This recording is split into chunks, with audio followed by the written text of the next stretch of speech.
Hello everyone and welcome back to Let's Play The Messenger. In the last part, we went through the catacombs and now we're entering Bamboo Creek.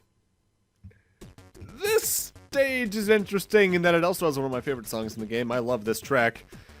Though, and this is going to be a real weird sentence, there's a part of this song that reminds me of the Narwhal song. In fact, it's going on right now. Just look it up. It's one of those songs that when you hear it, you're like, ow. Oh god. This is sort of a breather level, honestly, in the game itself. Essentially lampshades that with the dialogue with the shopkeeper we're going to have in a few moments. There's not much of note here, other than that we have our first water currents, which push you along. And we are going to get a couple of new mechanics introduced, such as these switches.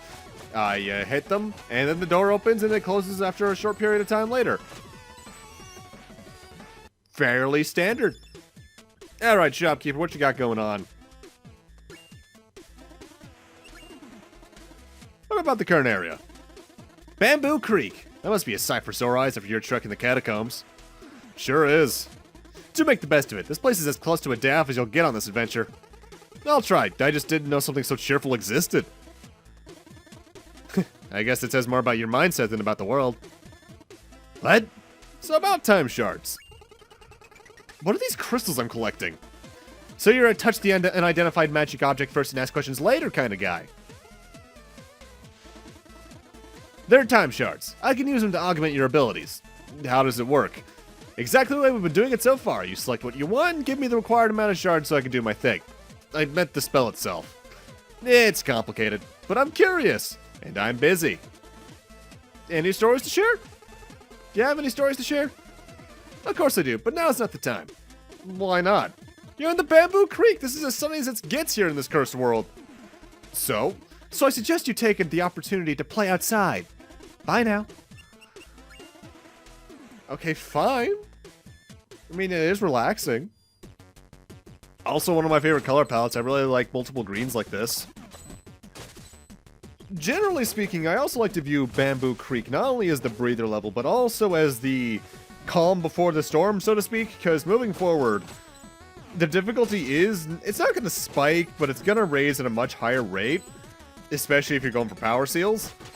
And for those who aren't very at home in these kind of games, that can cause some problems.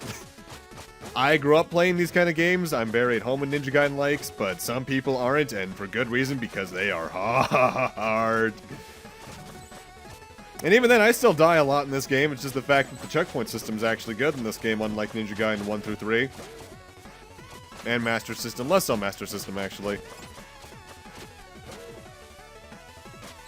I guess the 3D games had some good checkpointing. I've only ever played the third one, but from what I've seen of the first two, the checkpointing's good.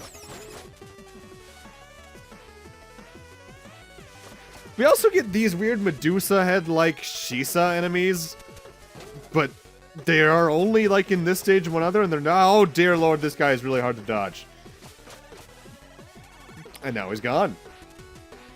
Okay. And in an interesting scene, we have our first branching path here. Progress is to the right, but we have an option to head left here, and I believe it just leads to some time crystal shard thing. And, well, I like having money to buy upgrades, so I'm going to jump on that. There's also a weird little platform there on the left. Nah, I'm sure that's nothing. No, I didn't spend like 10 minutes here on my first playthrough trying to wall jump up there. That is actually something I should note. The ninja can properly climb walls with the climbing claws, but I always prefer to go the straight up Mega Man X approach, where I just jump up the wall over and over again. It's just a matter of comfortability to me, really. Plus, I think it is faster, which, you know, that's kind of important. I've faded out of that shop because moving forward, there's a couple of times where I go into a shop either to refresh a recording, or if I go in to buy something and there's nothing I can buy and the messenger has no, the shopkeep has nothing new to say. It's just a way of me editing, really. Because barring editing around deaths, this game probably won't have much editing in it until later on. And I say refreshing recording because of one thing. This game had some weird stuff behind the scenes, where in its base resolution, I couldn't record it. I could only record it at the current resolution you're seeing at 1280 720. And even then, I can only record for about a half hour at a time, because more than that, and it and DX3 started dropping frames, something super fierce, and I don't know why. It could be my computer, and in fact, I could very well believe it's my computer at this point, given that this thing... this is the same computer I've used since my A Link to the Past LP, which was a while ago. It's been my college computer, good old Ferdinand here. And it's about time I try to get a new one eventually. And yes, I named my computers. This one was Ferdinand, the last one was Bessie. Next one's going to be Claude, and I decided that name before I played Fire Emblem Three Houses, thank you very much. Though the fact that I'm going to have a Ferdinand and a Claude is interesting.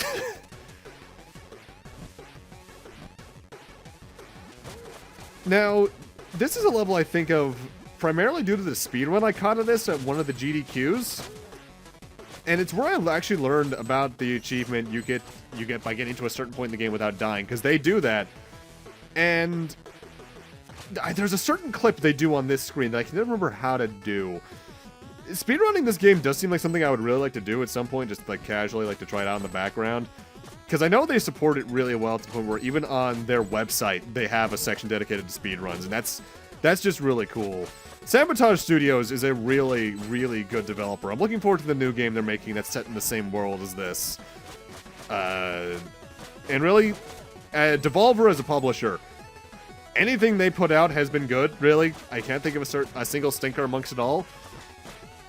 I mean, I guess you could count the voice acting in Venom Wolf Chaos. I need to play that. I've been following that game for years behind the scenes just from the stupidity angle of it all, but I need to play it. Because I love giant robots. Also, this is one of the last power seals I found in the game, my first playthrough. Just because for some reason I didn't see that breakable block that led to here. I don't know why, it's kind of in the open and obvious. Mind you, I think we've covered the fact that I'm just kind of an idiot sometimes. There's nothing up north that just leads back to the room we were previously in. It's essentially a shortcut. Now, you see, if I had a certain ability, I would have been able to go up this vertical room without having to worry about falling down here for the elevator. Though I am thankful for one thing with this elevator. They did in New Super Mario Bros. Wii it. What I mean by that is, when enemies stand on it, it doesn't start to move slower and eventually stop. Because I hate those levels where you have that raft in Mario Wii. They're just annoying. There's a lot I don't like about Mario Wii, but it was still a solid game. Enough. Except for 9-7. Ooh, the music's quiet. Alright, Shopkeep, what do you got about the upcoming boss?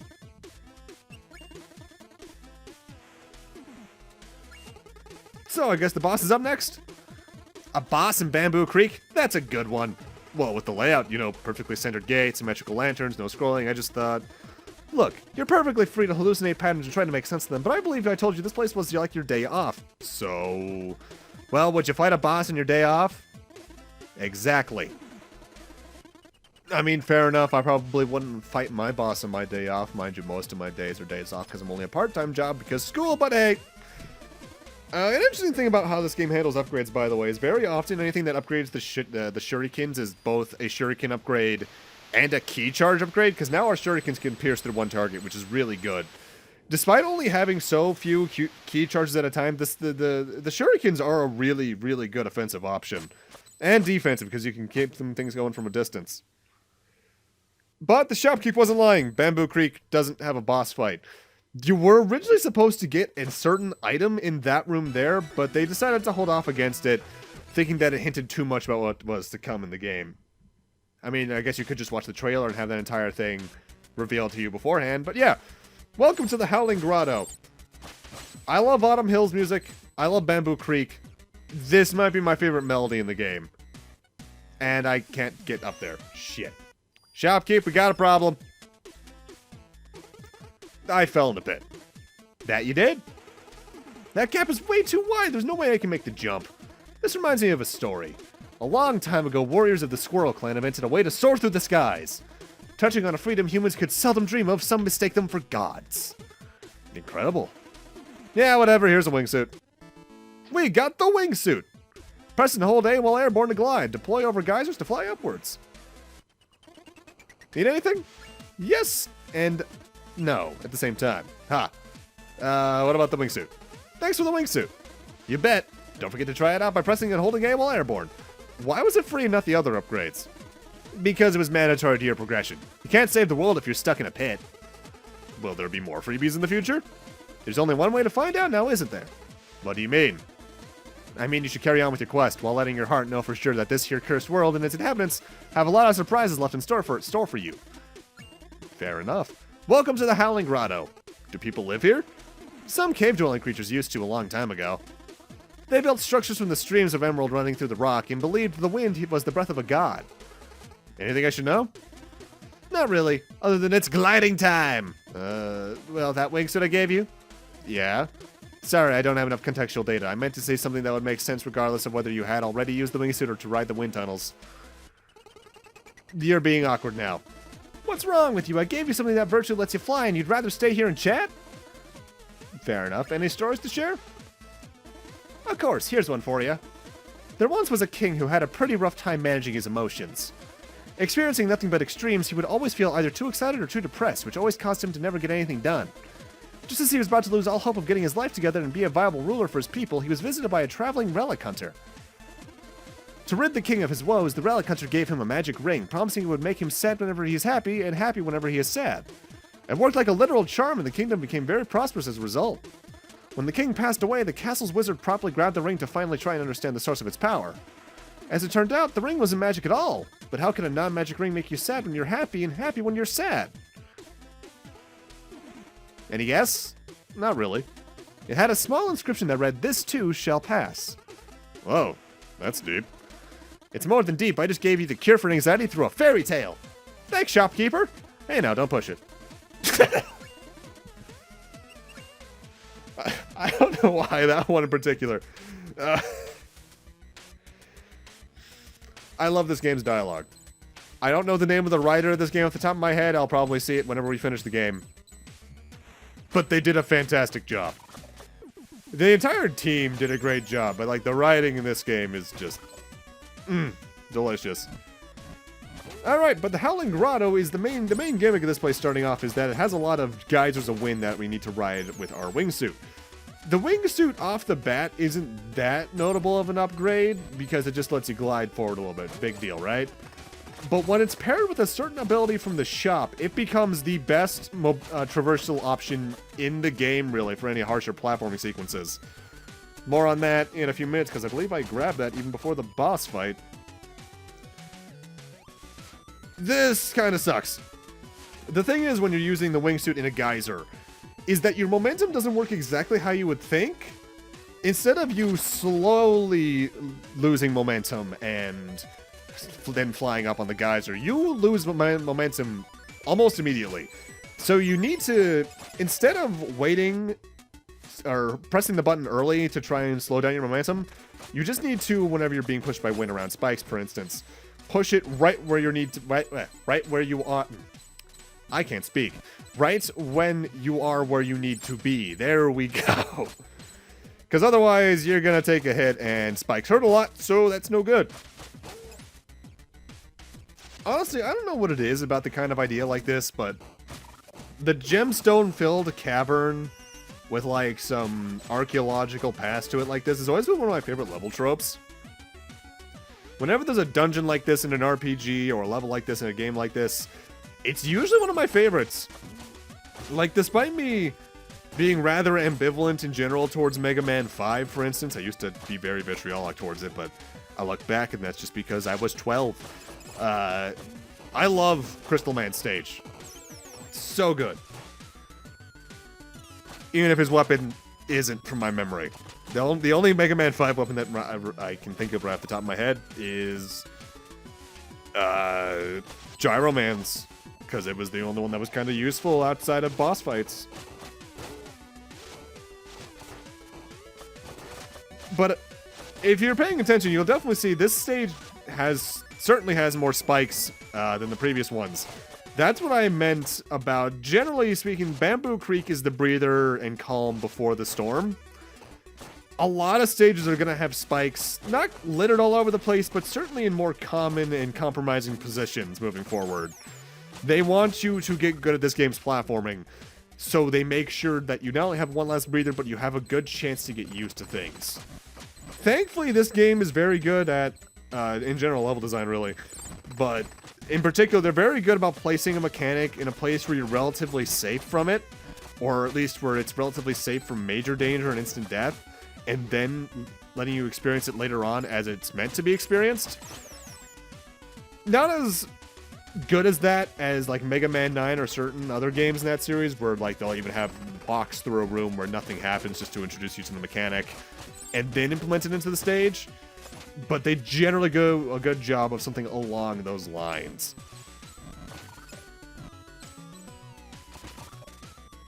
Moving forward though in the game, if I'm recalling the recording times and how many times I died on each stage moving forward correctly, I believe most of the videos moving forward are going to have 2 per video. 2 stages per video, rather. Just because they're structured in a way where you're able to move quicker and quicker as you go through. And they're just not more confined, but definitely more, alright, you know what's happening. We can be a bit more fast and fast-paced with how we're approaching things.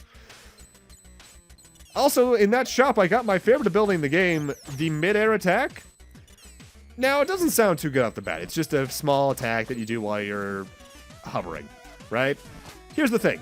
Its hitbox is much larger than the animation would suggest, and if you play yourself carefully, you can use it to go from the bottom of a lantern to the top of a lantern while spamming it, and you can then do an attack off the top of a lantern, and then get slowly glide over a bit, and then do your double jump with the cloud step. Meaning, for harsh platforming sequences, this ability is absurd. I love it. It's my favorite thing to do in the game. And it kind of confuses me why I don't see more people doing it in certain videos. Maybe they think it's kind of cheating to do in some regards, or they just don't think it's as useful.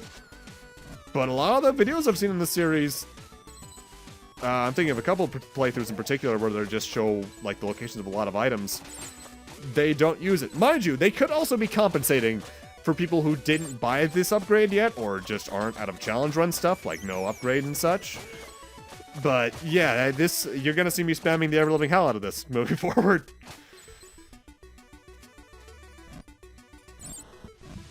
The Howling Grotto on the whole, though, raises the danger level, but at a safe enough rate that you don't have to worry too much. It's one of those, the Messenger is one of those games when you look at the final stage, and then the first stage, you're like, Jesus, that's a jump. But when you go through, they raise the danger level significantly enough to be noticeable, but at a good enough rate that it's approachable, I think is the best way to describe this game's difficulty curve. Even though I think some bosses are notably harder than others, in fact, we're coming up on one of what I think is the hardest bosses in the game.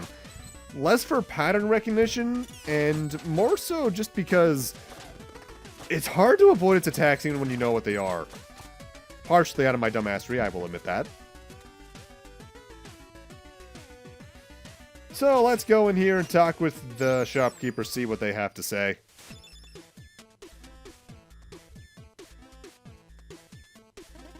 Need anything?